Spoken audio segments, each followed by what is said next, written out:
District hotel and restaurant association Pathankot की ओर से एक प्रेस कॉन्फ्रेंस की गई, जिसमें डिस्ट्रिक्ट चेयरमैन राकेश ओल ने पंजाब सरकार से हिमाचल सरकार की तर्ज पर होटल इंडस्ट्री को राहत देने की मांग की है। उन्होंने कहा कि पिछले साल से होटल इंडस्ट्री घाटे में चल रही है, इसलिए इसे रिवाइव करने के लिए समय में तब्दीली व डाइन इन की सुविधा दी जाए। इसके साथ ही बिलों में भी कटौती की जाए। मैं पठानकोट जिला Pathankot hotel and restaurant association में चेयरमैन हाँ और मैं Punjab hotel and restaurant resort association का मैं वाइस प्रधान हाँ। उस करके मेरी इन्होंने ऑनलाइन मीटिंगां पंजाब लेवल पर भी और पठानकोट लेवल पर भी होंदियां रहंदियां और असीं इन्हां दी समस्या सुन रहे सारे होटल वाले किस तरह परेशान है। एक तो होटल इंडस्ट्री नूं बंद होए नूं ते पिछले साल तो तकरीबन बंद है। पिछले साल मार्च च लॉकडाउन लग्या और तो पंजाब दे विच होटल इंडस्ट्री नूं सब तो ज़्यादा नुकसान होया। 1.5 साल तो 2 साल तो तकरीबन होटल इंडस्ट्री घाटे च जा रही है, क्योंकि पिछले साल का जिहड़ा लॉकडाउन के बाद थोड़ा जिहा माहौल ठीक होया ही। 40% तक होटल इंडस्ट्री अपने पैरों पर आई ही, लेकिन अगला लॉकडाउन आने करके यह मार्च वाला जो दोबारा लग्या वो करके 40% तो फिर 0% पर आ गई है। और होटल इंडस्ट्री बार बार अं पिछले साल भी काफ़ी सरकार में चिट्ठियां लिखियां, CM साहब को लिखियां, PM को लिखियां, लोकल MLA भी लिखियां, लोकल लेवल पर भी चिट्ठियां लिखियां कि सानू किसी तरह दी रियायतां चाहिए। पर सानू पंजाब सरकार ने या सेंट्रल गौरमेंट ने या पठानकोट के लेवल पर किसी भी तरह की कोई भी रियायत नहीं सानू मिली, क्योंकि अं रियायतां बिजली दी मंगते ही। बिजली के बिल साढ़े ड्यूज़ हो गए ही, क्योंकि होटल इंडस्ट्री बंद रही है साल पिछली बारी भी वो इन्ने ज़्यादा बिल इकट्ठे हो गए ही। और पर लेकिन फिर भी सानू किसी तरह की रियायत देने की जगह पर साडी इंडस्ट्री पर प्रैशर बनाया गया और साढ़े 32 के कनैक्शन कट्टन दियां इन्होंने पिछों की ऑर्डर कढ़ाते। और प्रॉपर मार्केट खोल दी गई है, रिलैक्सेशन दी गई है, पर होटल इंडस्ट्री को क्यों नहीं दी गई रिलैक्सेशन? क्या लगता है? देखो, मेरे को लगता है कि जो सरकार सोचती है कि होटल इंडस्ट्री वाले होटल, देखो जिसका नाम होटल आ जाता है ना, वो सरकार की नज़रों में होता है कि फुल फ्लैश सेटल है, उनके पास किसी तरह की कोई प्रॉब्लम नहीं है। लेकिन बीच में आगे देखो कि होटल इंडस्ट्री देखने में सेटल तो लगती है, लेकिन उनके ऊपर इतने लोन्स, इतने ज़्यादा खर्चे और होते हैं, वो अपना काम प्रॉपर ढंग से जितनी देर सेल नहीं होगी कर ही नहीं सकेंगे। लेकिन सबसे पहले सरकार होटल इंडस्ट्री को ही बंद करती है, क्योंकि होटल इंडस्ट्री बंद करने से उनको लगता है कि पता नहीं कितना कि कोरोना कम कर लेना उन्होंने। देखो हर जगह में इन्होंने परमिशन दे दी, बसों में बैठने के लिए 30 लोगों को, 25 लोगों की बस में 52 सीट आउट गाड़ी होती है, 26 लोगों को सेटिंग दे दी। लेकिन पठानकोट में, हमारे पठानकोट क्या ऑल ओवर इंडिया में जितने होटल हैं बड़े बड़े होटल होते हैं। हमारे तो पठानकोट फिर छोटे हैं, इतने बड़े नहीं हैं, लेकिन इतने बड़े रिजॉर्ट, इतने बड़े हॉल, उसके अंदर 10 भी लोग तो दिखते भी नहीं हैं।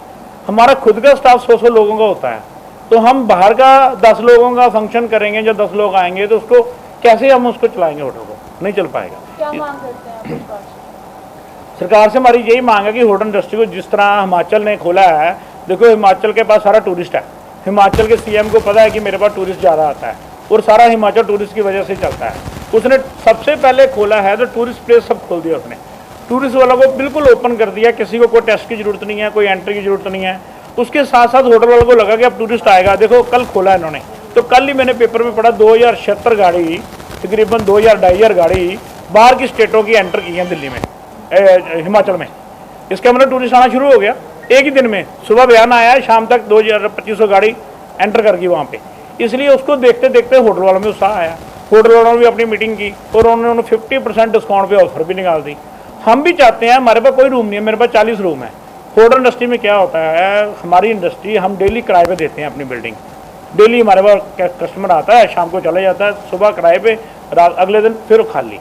लेकिन जो दिन निकल गए वो दोबारा वापस नहीं आते, क्योंकि रेंट पे देनी है हमने। तो हमारे तो कमरे रेंट पे लगने, जो आज कमरे खाली रह गए 40, सुबह उसका कुछ नहीं आना।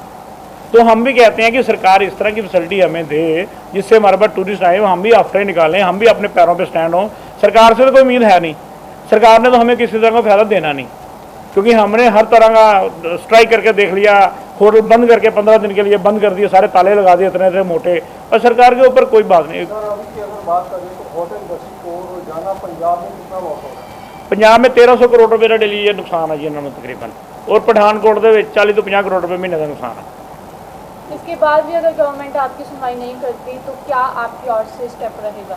देखो, हमने पिछली बार तो स्ट्राइक भी की थी, हमने 2 महीने के लिए होटल इंडस्ट्री को ताला भी लगाया था, लेकिन सरकार गौर तो करती नहीं। हम क्या करें, किस तरह के ढंग से हम इसको स्ट्राइक करें जो सरकार को दिखे। स्ट्राइक कर नहीं सकते, लोग इकट्ठे कर नहीं सकते, वो है कि वो कोविड की वजह से 10 लोगों से ज़्यादा इकट्ठे नहीं हो सकते। सरकार से आप किस तरह की मदद चाहते हो? हम सरकार से यही मदद चाहते हैं कि हमें फैसिलिटी ज़्यादा से ज़्यादा हमें खोलने की इजाज़त दें। 50% ऑक्यूपेंसी के साथ इन्होंने कहना सुना है, अभी तक हमें SOP नहीं आया, 15 के बाद SOP आना है। 50% रेस्टोरेंट में बैठने की इजाज़त दे दें। कमरे तो चलो हमारे खुले हैं, और टाइमिंग है, वो टाइमिंग कहते हैं 6 बजे। 6 बजे हमारी होटल इंडस्ट्री को 12 खाती नहीं। हमें तो टाइमिंग है, हमारा सुबह लेट खोल दें। देखो सारे दुकानदारों को उन्होंने दिए 11 घंटे खोलने के लिए, सुबह 7 से शाम को 6 बजे तक। हमें भी 11 घंटे दे दें, हम नहीं कहते हमें 12 घंटे दो, लेकिन हमारा टाइमिंग सुबह 11 बजे से लेकर रात को 10 बजे कर दो। कम से कम जो 6 बजे दुकानें बंद हुए हैं, उसके बाद वो नहा धो के कपड़े बच्चों के साथ लेके तो हमारे होटल में आए, खाना खाएं। और 6 बजे कौन आएगा दोपहर? इतने सर कोविड की तीजी लहर देखो, साडा देश पहला देश है, देश साडा बचेगा, साडी पब्लिक बचेगी तो साडे होटलों का ਜਾਂ ਸਾਡਾ ਮੁੱਲ ਹੈ। ਅਸੀਂ नहीं कहते कि कोविड ਦੇ ਵਿੱਚ ਇੰਨਾ ਜ਼ਿਆਦਾ ਜੇ ਕੋਵਿਡ ਆਉਣ ਦੇ ਚਾਂਸ ਹੈ ਤੇ ਸਾਨੂੰ ਚਲਾਇਆ ਜਾਏ। ਜੇ ਸਾਰਿਆਂ ਦੇ ਕਿਸੇ ਤਰ੍ਹਾਂ ਦੀ ਰੋਕ ਲੱਗੀ ਜਾਂਦੀ ਹੈ, ਸਾਨੂੰ ਵੀ ਉਸੇ ਮੱਦੇ ਨਜ਼ਰ, ਸਾਨੂੰ ਵੀ ਮੀਡੀਅਮ ਤਬਕਾ ਦੇਖ ਕੇ ਦੇਖੇ ਸਰਕਾਰ, ਸਾਨੂੰ ਅਮੀਰ ਤਬਕੇ 'ਚ ਨਾ ਦੇਖੇ, ਸਾਨੂੰ ਵੀ ਉਸੇ ਸਾਡੇ ਤੇ ਖਰਚੇ ਬੜੇ ਆ, ਸਾਡੇ ਤੇ ਲੋਨ ਬੜੇ ਆ। ਇਹ ਮੁੜ ਕੇ ਸੇਲ ਹੋ ਜਾਣਗੇ, ਸਰਕਾਰ ਆ ਕੇ ਸੇਲ ਕਰੇਗੀ ਹੋਟਲਾਂ ਨੂੰ, ਉਹ ਅੱਛਾ ਨਹੀਂ ਲੱਗੇਗਾ ਨਾ ਸ਼ਹਿਰ ਲਈ ਨਾ ਦੇਸ਼ ਲਈ। ਸਾਰਿਆਂ ਨੂੰ ਆਪਣੇ ਬਰਾਬਰ ਤਰੀਕੇ ਨਾਲ ਜਿੱਦਾਂ ਚਲਾਉਂਦੀ ਸਰਕਾਰ ਉੱਦਾਂ ਚਲਾਏ। ਜੇ ਸਾਰਾ ਬੰਦ ਹੈ ਤਾਂ ਸਾਨੂੰ ਵੀ ਕੋਈ ਇਤਰਾਜ਼ ਨਹੀਂ ਹੈ। ਜੋ ਨੁਕਸਾਨ ਹੋਏਗਾ ਦੇਸ਼ ਦੇ ਨਾਲ ਆ, ਅਸੀਂ ਦੇਸ਼ ਦੇ ਨਾਲ ਖੜੇ ਹਾਂ। Ragi Home Decor.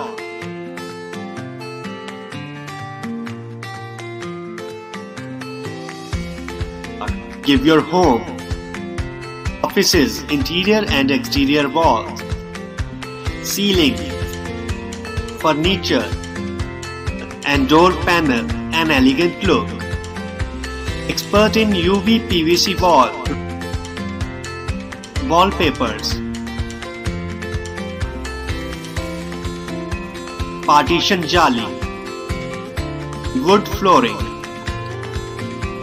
आपकी काल्पनिक सोच को उतारे आकार में और आकार संवारे आपके घरों, दफ्तरों और किसी भी प्रकार के व्यावसायिक स्थलों को 100% eco friendly, 100% moisture proof, 100% termite proof, excellent weatherability, sound reducing, fire retardant, recyclable and lightweight जैसी खूबियों से भरी शीट्स। बेहतर व आधुनिक पसंद के लिए याद रखें Ragi home decor, care of Ragi distributors and promoters, ward number 11 near novelty mall, Mamun road, Pathankot. Contact us on 95400 6113.